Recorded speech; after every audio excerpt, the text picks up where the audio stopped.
Pour aller sur l'île de Lanzarote, il nous faut parcourir l'île de Fuerteventura sur toute sa longueur jusqu'à sa côte nord. De là, à Corralero, nous pourrons prendre le ferry nous menant avec notre bus en 40 minutes au port de Playa Blanca sur la côte sud de Lanzarote. Et nous voilà sur la terre de l'île de Lanzarote, ou plutôt sur ces champs de lave. Les 3/4 de l'île sont couverts de lave. Tout cela est le résultat d'éruptions qui ont duré pendant 6 ans, de 1730 à 1736. Toute cette lave a été crachée par au moins 300 cratères appartenant à 100 volcans. Au regard de la quantité de lave rejetée et de la durée de ces éruptions, celle-ci figure parmi les éruptions les plus importantes de l'histoire du volcanisme. Nous sommes ici à Timanfaya, les montagnes de feu. C'est maintenant un parc national. Nous nous dirigeons ici vers la maison du parc. Là, on va nous montrer de différentes façons que ces volcans sont encore bien vivants.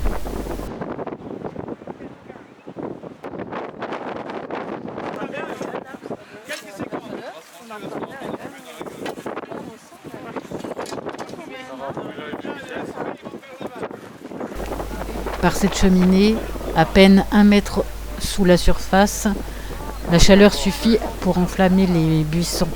Ça fait du bien, hein?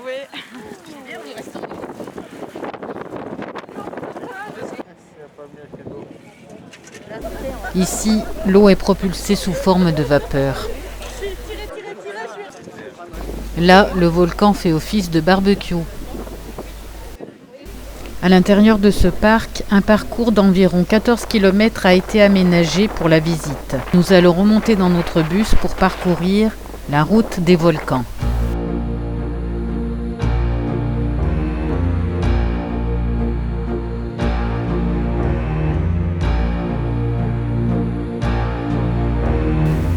Des scènes de nombreux films de science-fiction ont été tournés ici. Ce n'est pas surprenant. Par exemple, Voyage au centre de la Terre, La planète des singes, Star Wars, pour ne citer que.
La route des volcans ne se parcourt qu'en bus.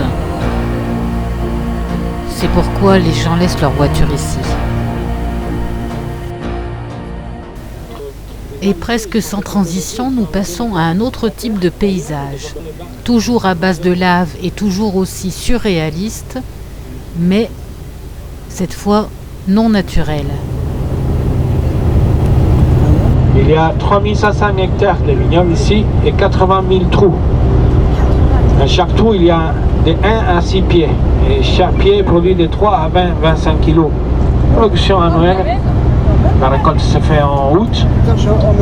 C'est 2,8 à 3 millions de kilos. C'est une récolte qui, l'hiver dernier, il y a eu beaucoup de pluies. La production il a augmenté presque 200 000 kilos. Là, le soleil. Le printemps commence à peine et beaucoup de pieds n'ont pas encore leurs premières feuilles.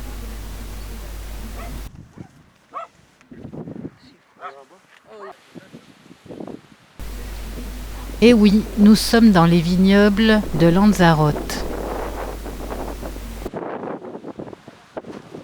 Allez, go.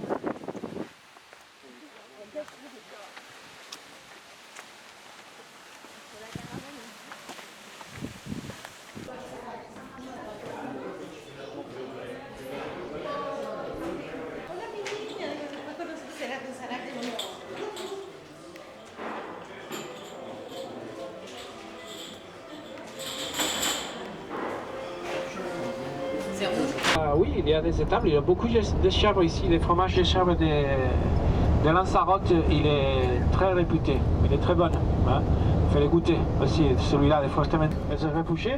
Les maisons de Lanzarote, même neuves, doivent respecter l'architecture locale traditionnelle. Elles doivent notamment être blanches et ne pas avoir plus de 3 étages. C'est à l'artiste César Manrique que l'île doit son charme exceptionnel et un rapport ultra harmonieux entre tourisme, architecture et culture. En la puerta del sol, como el año que fue, otra vez el champán y las uvas y el alquitrán. De alfombra están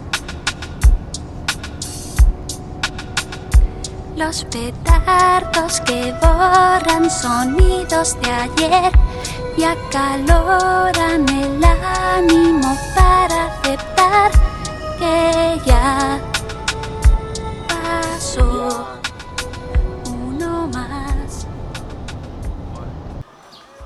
Nous visitons la première œuvre de César Manrique sur Lanzarote en 1966. Son matériau, un conduit volcanique qui part du volcan Corona et qui finit à la mer.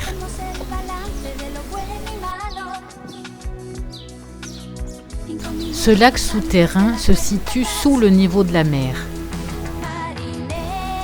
Des crabes albinos et aveugles y vivent depuis des milliers d'années. Ils ne vivent normalement qu'à de très grandes profondeurs. Ce lac a été créé naturellement par filtration. Une belle petite piscine, pas naturelle celle-là.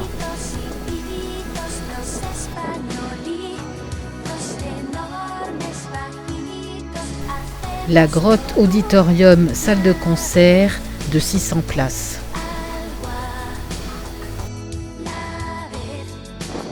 La maison, malgré sa grande taille, se fond complètement dans le paysage.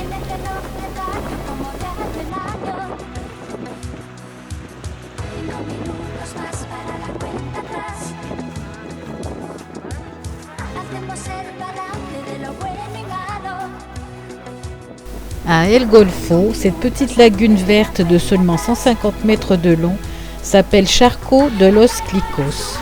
Elle a la particularité d'avoir une salinité supérieure à celle de la mer Morte.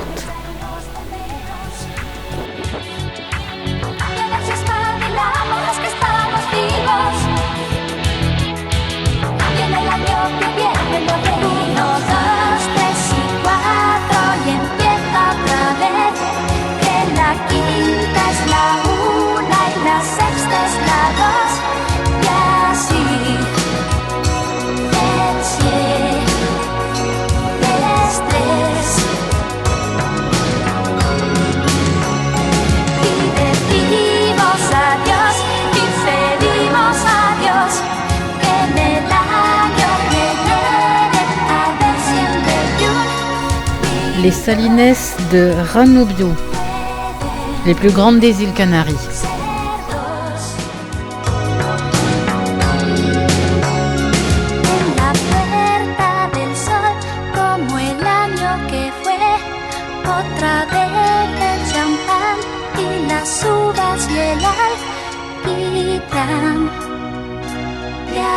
sol.